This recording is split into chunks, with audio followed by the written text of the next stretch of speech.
आप सबको डॉली झा का प्यार भरा नमस्कार और ओम धूप शो के इस एपिसोड में आपका हार्दिक स्वागत है। तो कल हमने देखा था कि रविवार को हम विष्णु भगवान की पूजा करते हैं, सूर्य भगवान की पूजा करते हैं और बटुक भैरव की पूजा करते हैं और इसमें हम कौन कौन सा धूप का प्रयोग करते हैं। आज के एपिसोड में हम देखेंगे कि हम सोमवार को जो है चंद्र भगवान की और शिव जी की पूजा करते हैं।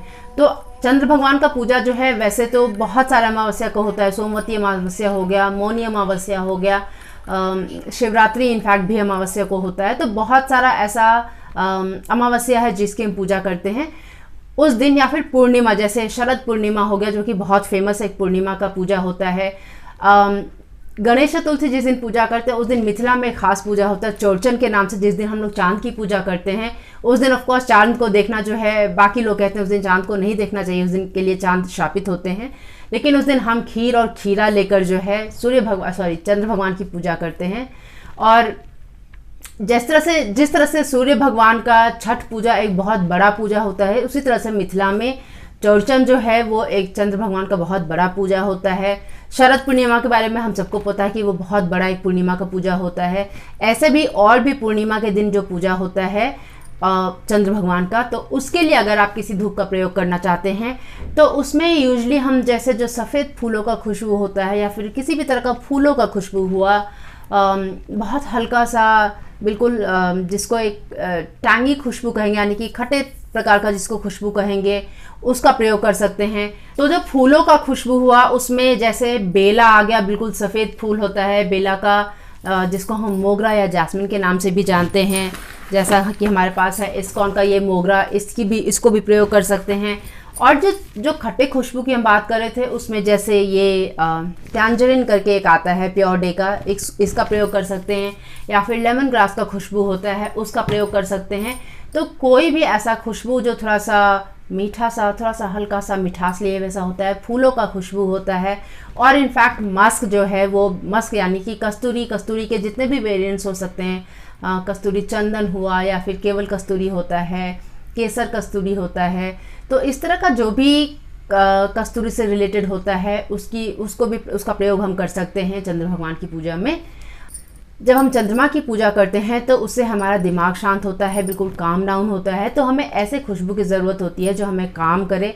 और जैसा कि हमने कल भी आपसे बताया था, चंदन का एक ऐसा खुशबू है जो कभी भी आप किसी भी भगवान के लिए प्रयोग करें तो वो आपको अच्छा ही लगेगा। बाकी जैसे कि हमने आपको बताया सफ़ेद फूलों का जो भी खुशबू होता है, रजनीगंधा हो गया, इनफैक्ट गुलाब का खुशबू भी जो है वो चंद्र भगवान की पूजा के लिए काफ़ी अच्छा माना जाता है। अब है हमारे शिव जी। और जिस तरह कल हमने आपसे बताया था कि वैदिक वाणी में बहुत सारे अलग अलग ग्रहों के लिए भी धूप हैं, तो वो आप देख सकते हैं। और हेम करके एक ब्रांड है जिसमें बहुत सारे अलग अलग भगवान के लिए जो है अलग अलग धूप बनाया गया है, तो वो भी आप देख सकते हैं। तो शिव जी के लिए अगर हम केवल शिव जी की पूजा करें, यानी कि शिव जी का जो ध्यान स्वरूप में जो होता है उसकी अगर हम पूजा करें, तो हमें इस तरह का खुशबू यूज़ करना चाहिए जो केवल शिव जी का हुआ, जैसे कि धतूरा हो गया, बेलपत्र हो गया। धतूरा का इनफैक्ट हम बहुत कम देखे हैं धूप मार्केट में। ओलियंडर करके एक खुशबू आता है जो कि औरबिंदो आश्रम में मिलता है, उसका प्रयोग हो सकता है। ऑफ कोर्स चंदन हो सकता है, धूना हो सकता है, राल का प्रयोग काफ़ी अच्छा हो सकता है, मस्क हो सकता है। और बेलपत्र करके निर्माल्या करके एक ब्रांड है, उसमें बेलपत्र करके एक अगरबत्ती है, तो उसका आप प्रयोग कर सकते हैं शिव जी के लिए।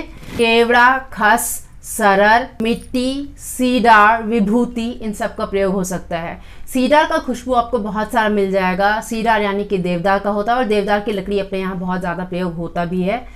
विभूति एक ऐसा खुशबू है जिसका हम बहुत ज़्यादा अगरबत्ती नहीं देखे हैं। एक विभूति का खुशबू का अगरबत्ती हम देखे थे ईशा लाइफ में, तो आप गूगल पर जाकर देखिएगा, फिर ईशा लाइफ की वेबसाइट पर जाकर देखिएगा तो आपको उनका वो अगरबत्ती मिल जाएगा विभूति का। तो अगर आप शिव जी की पूजा के लिए खास चाहते हैं तो आप उसको ट्राई कर सकते हैं।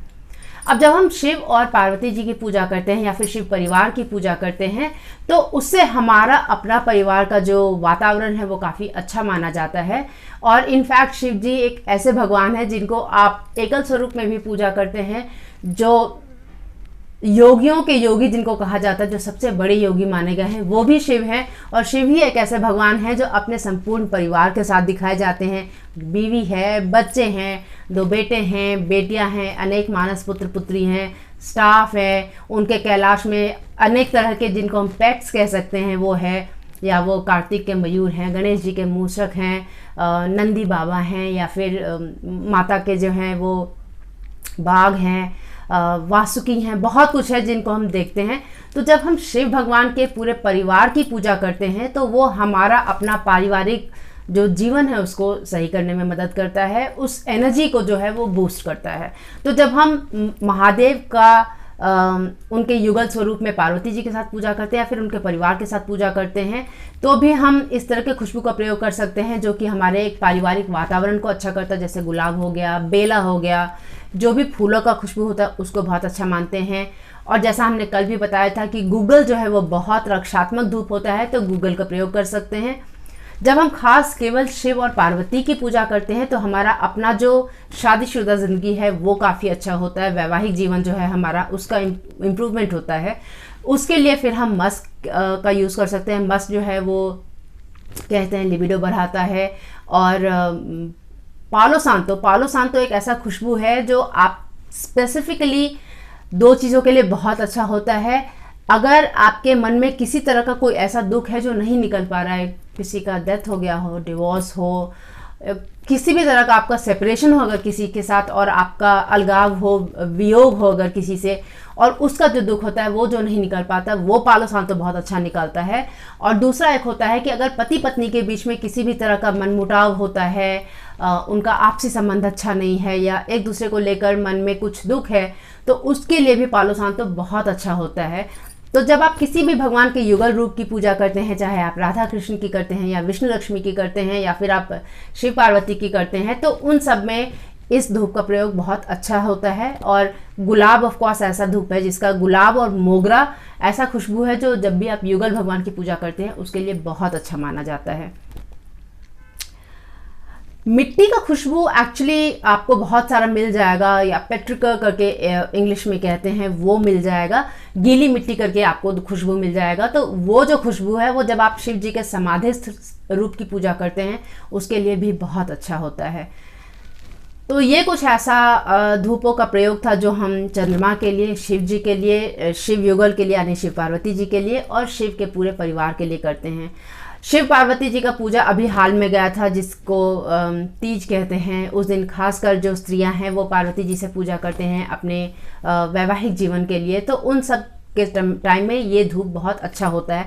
अगर आप बहुत पहले से प्लान कर सकते हैं इन पूजा को, तो आप खास इन धूप को लाकर अपने घर में रखिएगा और इनका प्रयोग करके आपको, इनके प्रयोग से आपको बहुत बेनिफिट होगा, आपको बहुत अच्छा लगेगा।